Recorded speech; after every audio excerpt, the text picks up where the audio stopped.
হাতে আর একটা মাস, 23শে এপ্রিল ও 29শে এপ্রিল বঙ্গে ভোট ঘোষণা করেছে নির্বাচন কমিশন। তার আগে ময়দানে শাসক বিরোধী দুপক্ষই। মঙ্গলবার ভোটের আগে রাজ্যে বিজেপির সর্বভারতীয় সভাপতি নীতিন নবীন মঙ্গলবার সকালেই তিনি কলকাতা এসে পৌঁছান। তার এই বঙ্গ সফর নিয়ে আশাবাদী রাজ্য বিজেপি নেতৃত্ব। পশ্চিম মেদিনীপুর খড়গপুরের বিজেপি প্রার্থী দিলীপ ঘোষের কথায় নির্বাচনের দলকে ক্ষমতায় আনার জন্য নিজে সামনে থেকে নেতৃত্ব দিচ্ছেন নীতিন নবীন। যারা প্রার্থী আর কার্যকর্তার সঙ্গে বৈঠক আছে, উনি তো বারবার আসছেন, উত্তরবাংলায় এসছেন, দক্ষিণ বাংলায় এসছেন। এখানকার যে নির্বাচনে পার্টিকে ক্ষমতায় আনার জন্য নিজের সামনে থেকে নেতৃত্ব দিচ্ছেন আমাদেরকে। মঙ্গলবার সকালে কলকাতার উদ্দেশ্যে রওনা দেওয়ার আগে সাংবাদিকদের মুখোমুখি হয়ে একাধিক ইস্যুতে বক্তব্য রাখেন বিজেপি প্রার্থী দিলীপ ঘোষ। 28শে মার্চ মোদীর সেনাপতির অমিত শাহর হাত থেকে ইস্তেহার প্রকাশ করবে বিজেপি। থাকবে একাধিক চমক। বিষয় থাকবে বাংলার সার্বিক উন্নতির জন্য যা যা করার দরকার বিজেপি করবে, নিঃসন্দেহে সেটা রিফ্লেক্ট থাকবে আর সংকল্পপত্রেতে। এদিকে আজ থেকে 26এর বঙ্গযুদ্ধের প্রচারে নামছেন মমতা বন্দ্যোপাধ্যায়, অভিষেক বন্দ্যোপাধ্যায়। শুরুতেই উত্তরবঙ্গে তৃণমূল নেত্রী।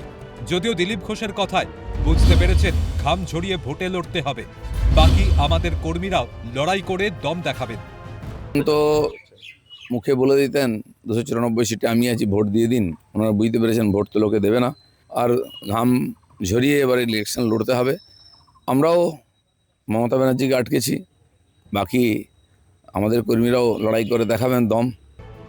পাশাপাশি প্রধানমন্ত্রীর প্রসঙ্গ টেনে তিনি জানিয়েছেন কোন কোন খাতে কত টাকা দিয়েছে কেন্দ্র, তার তথ্য দেবে কেন্দ্রের বিজেপি সরকার। রাজ্য সরকারের প্রকল্পের জন্য বরাদ্দ টাকা শুধুই গায়েব হয়েছে।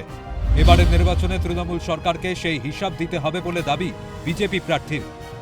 প্রধানমন্ত্রী তো বলেছেন এবং সমস্ত তথ্য আমরা দেবো আস্তে আস্তে, কোন কোন খাতে কত হাজার লক্ষ কোটি টাকা এসছে আর কি কাজ হয়েছে। আমি তো খড়গপুরে থাকি, খড়গপুরেও দেখেছি এখানে রাজ্য সরকার যে টাকা দিয়ে যেখানে খরচা হয়নি, স্টেডিয়ামের জন্য 20 কোটি টাকা 8 কোটি টাকা এসছে, কি বলে কমিউনিটি হল, আর তার জন্য টাকা এসছে গায়েব, জলের প্রকল্পের জন্য টাকা এসছে গায়েব। তো এটা তো সার্বিকভাবে দুর্নীতি চলছে, লুট চলছে, হিসাবও নাই, কাজও নেই। তো এর হিসাব তো এবারে ইলেকশনে টিএমসি সরকার। এসআইআর এর সাপ্লিমেন্টারি তালিকা প্রকাশ নিয়েও কমিশনের ওপর ভরসা রাখছেন দিলীপ ঘোষ। তার কথায় যে নাম বাকি আছে সেগুলি ভেরিফিকেশন করে সব ক্লিয়ার করবে কমিশন। নিশ্চয়ই সমাধান হয়ে যাবে, 1 মাস সময় রয়েছে।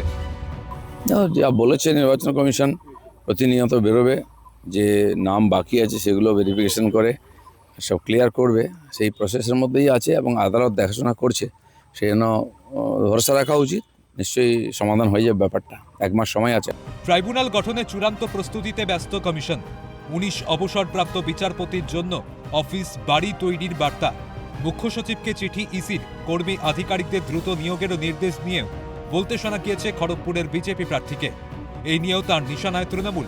ঠিক সময় যদি তৃণমূল সরকার নির্বাচন কমিশনকে সহযোগিতা করত, তাহলে এখন নাম বাকি থাকতো না, আর এত সমস্যা হতো না। ঠিক সময় যদি টিএমসি সরকার নির্বাচন কমিশনকে সহযোগিতা করতো, তাহলে এত নামেরও বাকি থাকতো না, এত সমস্যাও হতো না। না কর্মচারী দিয়েছে, না অফিসার দিয়েছে, না ম্যাজিস্ট্রেট দিয়েছে। তারা চাইছিল না যে এটা সত্যি সত্যি যারা ভুয়ো ভোটার তারা বাদ যাক। তো এখন আদালত নিজে হস্তক্ষেপ করেছেন, নির্বাচন কমিশন এই ব্যাপারটা দেখছে। তো সেজন্য ভরসা আছে যে এই সমস্যা। সব মিলিয়ে ভোটমুখী বঙ্গে চড়ছে রাজনীতির পারদ। এখন শেষ হাসি কে হাসে সেটাই দেখার অপেক্ষায় বঙ্গবাসী। অভিষেক চক্রবর্তীর রিপোর্ট, ক্যালকাটা নিউজ।